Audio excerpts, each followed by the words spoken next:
هذه المرثية كتبتها أم جبير بعد وفاة زوجها فيصل الأسدي رحمة الله تخشاه وأسكن فسيح جناته، والقصيدة تعبر وتحكي ما فيها.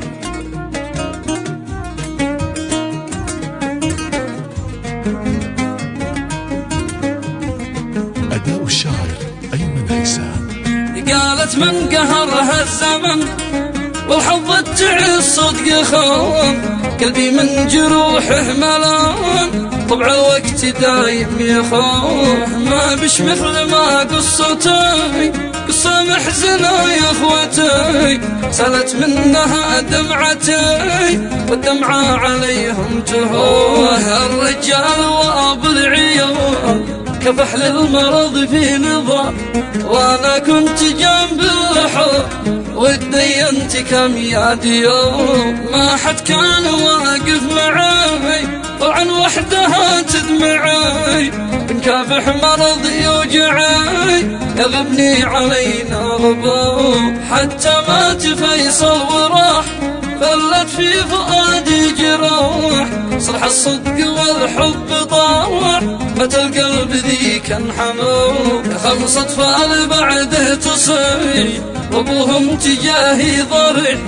خلى القلب بعد جريح ودمع بالبكاء للعيون. فيصل ليش فلتنا في هذا الزمن وحدنا، يا لت مت قبلك انا لجلك كل عمري هو،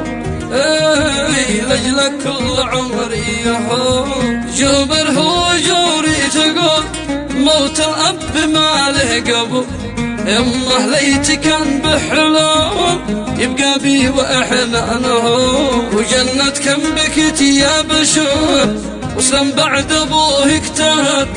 فيصل عاده في الزبر يبكي من فراق الحنون، يا ولادي عليكم بكاي بدموعي أبوكم سقاي، ما الإنسان ثاني شقاي مثل الأب يا ليتكم، فيصل ليش فلتنا في هذا الزمن وحدنا، يا ليت مت قبلك أنا لجلك كل عمري يهون، كنت الأب لي والحنان كنت الروح في ذا الزمن، جنبك كنت أحس أمان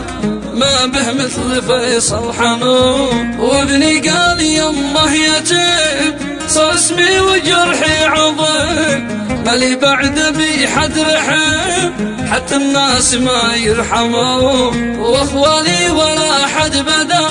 عوضنا بهذا الغثا،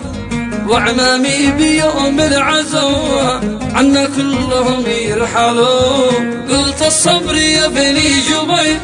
عند الله به كل خير،